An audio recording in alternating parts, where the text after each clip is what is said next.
여러분, 말씀에 우리의 믿음으로 세상을 이긴다. 정말 기막히게 아름다운 말씀입니다. 그러면 여러분은 실제로 믿음으로 세상을 이기며 살아가고 계십니까? 그렇다라고 선뜻 대답할 수 있는 사람은 별로 없을 것 같아요. 우리의 현실은 패배에 너무 익숙합니다. 그러면 성경은 분명 우리가 믿음으로 세상을 이긴다고 선언하는데 왜 우리는 믿음으로 세상을 이기지 못하는 것일까? 요한은 우리의 믿음을 다른 말로 설명하였는데 5장 4절 말씀을 다시 읽어보면 무릇 하나님께로부터 난 자마다 세상을 이기느니라. 세상을 이기는 승리는 이것이니 우리의 믿음이니라. 할렐루야. 그러니까 하나님으로부터 난 자가 믿음이 있는 자다라는 뜻이에요. 하나님으로부터 난 자들은 어떤 특징을 가지고 있는데 1절 말씀을 보시면 예수께서 그리스도이심을 믿는 자마다 하나님께로부터 난 자니 또 낳으신 이를 사랑하는 자마다 그에게서 난 자를 사랑하느니라. 낳으시니 곧 아버지 하나님을 사랑하는 자마다 그에게서 난 자를 사랑. 다시 말해서 하나님의 자녀를 사랑한다라는 뜻입니다. 그렇다면 여러분, 하나님의 자녀를 사랑한다는 것은 도대체 무엇일까? 요한은 2절에서 그것을 설명합니다. 우리가 하나님을 사랑하고 그의 계명들을 지킬 때에 이로써 우리가 하나님의 자녀를 사랑하는 줄을 아느니라. 할렐루야. 정리를 해보면 예수를 믿는 자는 하나님으로부터 난 자이고 하나님으로부터 난 자, 곧 믿음이 있는 자는 하나님을 사랑하고 그렇게 하나님을 사랑하는 자는 당연히 무엇을 한다? 하나님의 계명을 지킨다. 이렇게 말씀을 한 거예요. 그럼 문제가 생기죠. 우리가 분명 하나님을 사랑한다고 고백을 하고 우리가 믿음을 갖고 있습니다 라고 고백도 합니다. 그렇게 사랑한다, 믿음을 갖고 있다라고 말은 쉬운데 그 다음 말이 어려운 거예요. 뭐냐 하면 계명을 지킨다. 여러분, 하나님을 사랑한다는 말과 믿음을 가진다는 말 그리고 계명을 지킨다는 말은 모두 같은 선상에 있는 말씀입니다. 그런데 계명을 지키라는 구체적인 문장이 딱 떠오르는 순간 이건 좀 자신이 없는 거예요.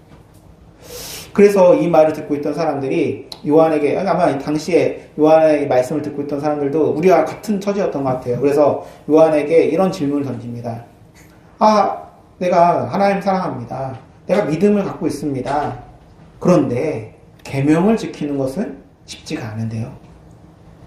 그러자 요한이 이렇게 대답을 하는 거예요. 하나님을 사랑하는 것은 이것이니 우리가 그의 계명을 지키는 것이라 그의 계명들은 무거운 것이 아니로다. 아니, 사람들이 계명을 지키는 것이 쉽지 않습니다. 부담됩니다. 무겁습니다. 라고 얘기를 하고 있는데 요한은 그런 그들에게 계명 지키는 거 무겁지 않다. 어렵지 않다. 라고 얘기하고 있는 거예요. 여러분, 이 땅에서 크리스천으로 산다는 것이 쉽습니까? 그냥 이름뿐인 크리스천 말고 진짜 크리스천으로 사는 게 쉽습니까? 세상의 가치관과 방향성, 그것에 반해서 하나님 나라의 가치관과 방향성을 따라서 산다는 것이 쉬워요? 이전에도 얘기했지만 세상은 그렇게 튀는 사람을 그냥 두지 않습니다. 자기들과 같이 되어야 자신들의 부끄러움이 감춰지기 때문에 반드시 흔들어댑니다.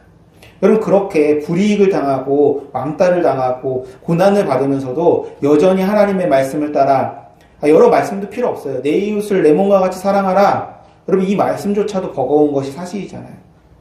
분명 계명을 따라 사는 것이 이처럼 무거운데 왜 요한은 무겁지 않다라고 말하고 있는 것일까? 그리고 이거는 또 다른 오해로 이어지게 됩니다. 사람들이 이 구절을 읽으면서 무의식적으로 계명을 지키는 것이 하나님을 사랑하는 것의 증거이고 믿음이 있는지 없는지를 보여주는 척도다라고 해석을 하는 거예요. 그러니까 계명을 잘 지키면 믿음이 있고 계명을 못 지키면 믿음이 없다는 거예요. 그러니까 이렇게 읽어버리는 거예요. 그 순간 여러분, 계명은 시험지가 돼버리고 맙니다. 너 정말 하나님 사랑하니? 그럼 증명해봐. 계명 지켜. 너 정말 믿음 있어? 그럼 보여줘봐. 말씀 지키고 있어? 말씀대로 살고 있어? 계명 지켜. 여러분, 이렇게 되는 순간 계명은 무거워질 수밖에 없는 거예요. 왜냐하면 계명이 나의 믿음과 사랑을 증명해야 되는 도구가 되어버렸기 때문에, 합격과 불합격을 가르는 시험이 되어버렸기 때문에 그렇습니다. 여러분, 시험이 가벼운 사람이 어디 있습니까?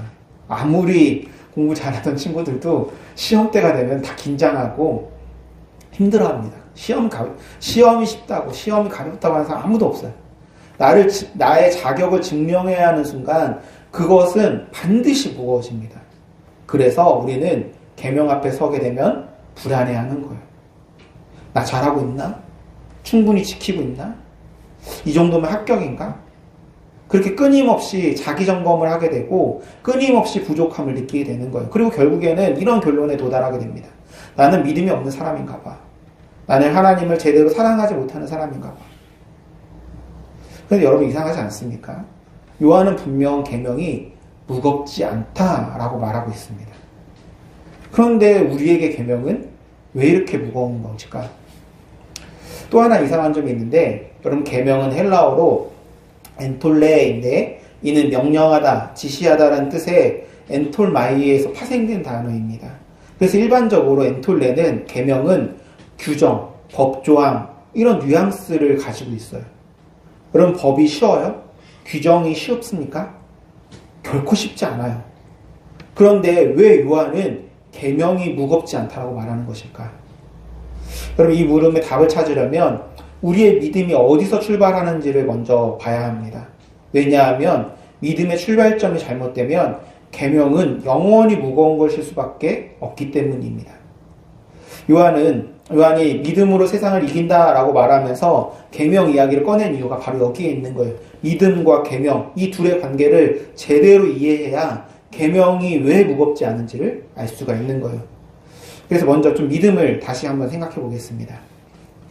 여러분, 믿음은 여러분 잘 들으세요. 여러분, 믿음은 내가 믿는 거예요. 내가 믿는 거. 성령의 감동을 통해서 우리가 믿는다라고 얘기하면 그건 믿음의 깊어지는 단계에서의 믿음이지, 처음 믿음은 여러분이 믿는 거예요. 그래서 로마서 10장 9절 말씀을 보면, 내가 만일 내 입으로 예수를 주로 시인하며 또 하나님께서 그를 죽은 자 가운데서 살리신 것을 내 마음에 믿으면 구원을 받으리라 하고 신 거예요. 내가 믿는 거예요.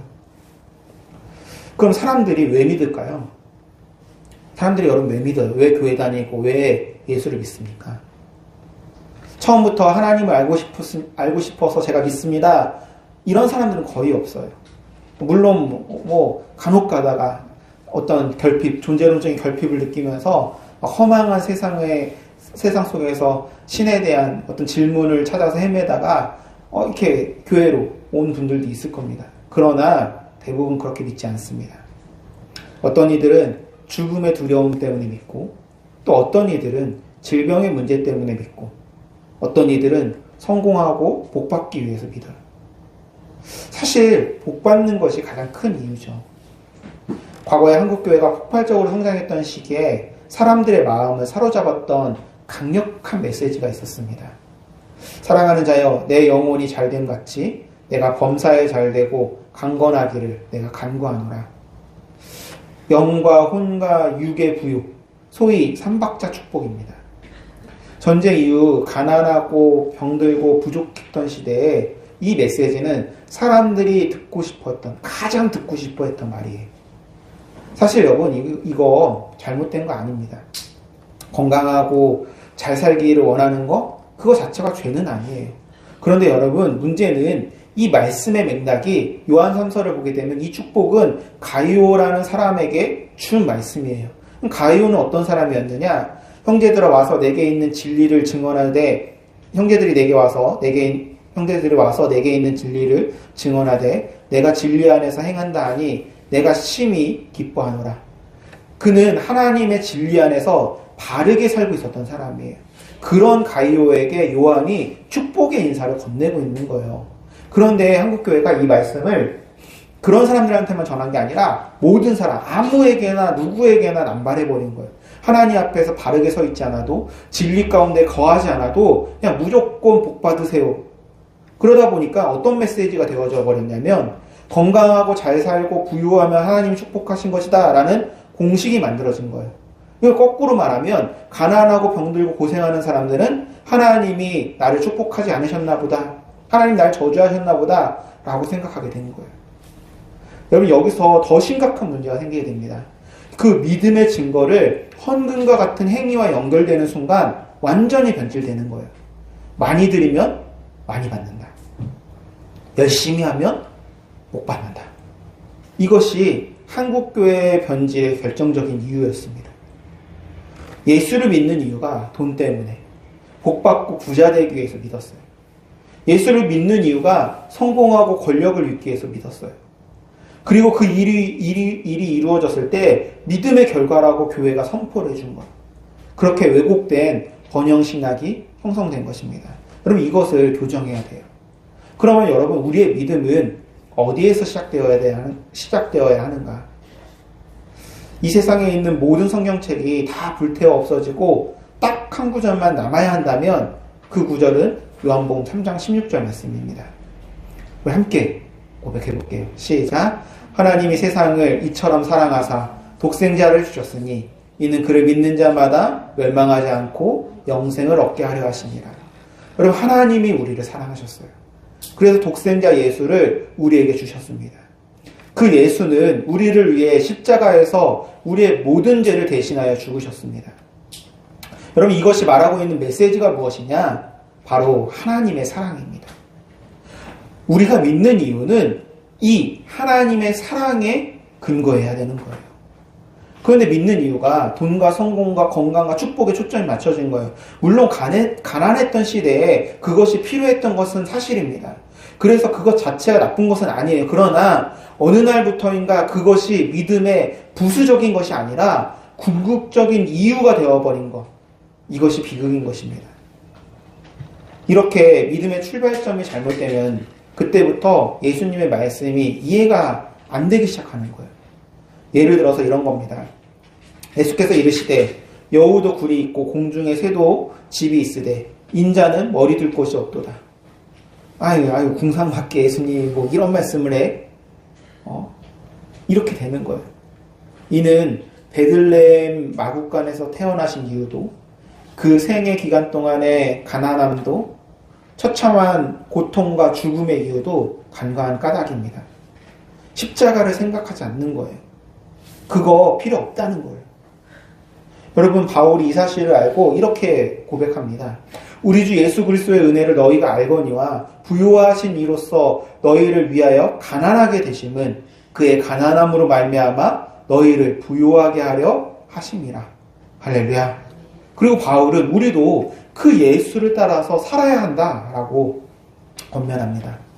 우리는 속이는 자와 같으나 진실하고 이름 없는 자와 같으나 유명하고 죽은 것 같으나 이렇게 살아 있습니다. 또 아무리 심한 벌을 받아도 죽지 않으며 슬픔을 당해도 늘 기뻐하고 가난하지만 많은 사람을 부유하게 만들고 아무것도 가진 것이 없지만 사실은 모든 것을 가지고 있습니다. 할렐루야. 할렐루야. 여러분, 이게 원래 기독교이고 이게 원래 온전한 믿음이고 그리스도께서 보여주신 케노시스의 삶이고 진정 주님을 사랑하는 자의 삶인 것입니다. 그렇다면 여러분, 이같이 그리스도를 닮은 온전한 사람에 이르게 된 까닭은 무엇일까? 어떻게 해야 성경이 말하고 있는 이 온전한 그리스도인에 이를 수 있는 것일까? 그것에 대해서 바울이 이렇게 권면했습니다. 우리가 다 하나님의 아들을 믿는 것과 아는 일에 하나가 되어 온전한 사람을 이루어 그리스도의 장성한 분량이 충만한 데까지 이르리니 믿는 것과 아는 것의 일치. 요한이 말한 것이 바로 이것이에요. 믿는 것과 아는 것의 일치. 우리의 믿음이 연약한 이유는, 우리의 믿음이 세상을 이길 만한 믿음이 아닌 이유는 하나님을 알고 믿지 않은 것에 있습니다. 정확하게 말하면 하나님의 사랑을 알고 믿지 않았다는 거예요. 요한일서 4장 16절 말씀. 여러분, 이 구절은 좀 모두 암송했으면 좋겠습니다. 좀 암송해서 항상 마음속에 품고 여러분 계속 되뇌이세요. 되뇌이고 고백하세요. 함께 고백하시겠습니다. 시작. 하나님이 우리를 사랑하시는 사랑을 우리가 알고 믿었노니 하나님은 사랑이시라. 할렐루야. 여러분, 우리의 신앙은 하나님의 사랑을 알고 믿는 것이 아니라 복받고 성공하고 부유하고 영광을 위해 서 하나님을 믿은 거예요. 잘못된 출발점이었다. 그래서 전혀 엉뚱한 곳으로 흘러가 버리고 만 거예요. 이것이 우리의 믿음이 연약한 이유고 세상을 이길 만한 믿음이 아닌 이유입니다. 그리고 이것이 바로 계명이 무거운 이유이기도 합니다. 하나님의 사랑을 모르고 믿으면 계명은 복받기 위해서 지켜야 되는 조건이 되는 것이고, 하나님의 사랑을 모르고 믿으면 계명은 내 믿음을 증명해야 하는 시험지가 되고 마는 것입니다. 여러분, 조건과 시험이 가벼울 리가 없잖아요. 그럼 하나님의 사랑을 알고 믿으면 어떻게 될까? 오늘 우리가 살아가는 세상은 아시다시피 고통과 환난과 위험이 난무하는 세상입니다. 바울이 살던 세상도 그러하였어요. 그리스도를 산다는 것은 고통이 따르는 길이었습니다. 환난이나 공고나 박해나 기근이나 적신이나 위험이나 칼이랴. 기록된 바 우리가 종일 주를 위하여 죽임을 당하게 되며 도살당할 양같이 여김을 받았나이다. 그런데 바울은 그런 것들, 그 어려움, 고통, 위험, 죽음, 이 모든 것들을 어떻게 한다? 넉넉히 이긴다라고 고백합니다. 어떻게 이기느냐? 그러나 이 모든 일에 우리를 사랑하시는 이로 말미암아 우리가 넉넉히 이기느니라. 할렐루야. 이 말씀은 그리스도인이 되면, 하나님의 사랑 안에 거하게 되면 이제부터 환난이나 공고나 박해나 기근이나 적신이나 위험이나 칼이 없다라는 뜻이 아닙니다. 그것들에 의해서 우리 안에 주어진 하나님의 평화, 샬롬이 훼손되지 않는다는 뜻입니다. 어떻게? 우리를 가득 채우고 있는 하나님의 사랑 때문에. 여러분, 이런 사람들이 바로 크리스천들이었습니다. 그래서 이 사람들이 가는 곳곳마다 세상은 변화가 이루어지는 거예요. 그럼 여러분, 우리도 이 땅 위에서, 이 세상에서 그렇게 살 수 있을까? 네, 살 수 있습니다. 하나님께서 우리 가운데 함께 하시고 우리를 사랑하시기 때문에, 우리에게 실제적인 능력을 주시기 때문입니다. 이와 같이 성령도 우리의 연약함을 도우시나니 우리는 마땅히 기도할 바를 알지 못하나 오직 성령이 말할 수 없는 탄식으로 우리를 위하여 친히 간구하시느니라. 할렐루야. 우리는 알지 못해요. 어떻게 해야 될지. 방법도 모르고 힘도 없고 능력도 없어요. 근데 우리 안에 계신 성령님이 우리에게 우리를 위해서 기도도 해주시고, 우리가 해야 될 것을 깨닫게도 해주시고, 감동도 주시고, 또 할 수 있는 능력도 주시는 거예요. 뿐만 아니라 마지막 죽으심에 이르길 때까지 끝까지 우리를 사랑하신 주님께서 지금도 우리를 위해서 기도하고 계시기 때문입니다. 누가 정죄하리요? 죽으실 뿐만 아니라 다시 살아나신 이는 그리스도 예수시니 그는 하나님 우편에 계신 자요 우리를 위하여 간구하시는 자신이라. 할렐루야. 요한이 그 계명들을 무거운 것이 아니라고 말한 이유가 바로 여기에 있는 거예요. 아까 계명으로 번역된 헬라어 엔톨레가 규정, 법조항이라는 뉘앙스를 가지고 있다라고 말씀드렸는데, 요한은 여러분 이 단어를 사용할 때 조금 다른 뉘앙스로 말을 합니다. 규정, 법조항이 아니고, 요한복음 13장에 있는 예수님이 제자들에게 하셨던 말씀을 보게 되면 새 계명을 너희에게 주노니 서로 사랑하라. 할렐루야. 여러분, 이 말씀이 언제 주어지는지 아십니까? 최후의 만찬 자리에서 주님이 십자가의 죽음을 앞두고 제자들에게 마지막으로 남기셨던 말씀이에요. 여러분, 이거는 차가운 법조항이 아닙니다. 떠나는 스승이 사랑하는 제자들에게 남기는 마지막 당부인 거예요. 아버지가 자녀에게 남기는 유언과 같은 것이었습니다. 여러분, 법정의 명령은 무겁습니다. 그러나 사랑하는 이의 당부는 그 무게가 다릅니다. 하나님의 사랑을 알고 그 사랑 안에 거하는 자에게 계명은 더 이상 지켜야 할 규정이 아닙니다.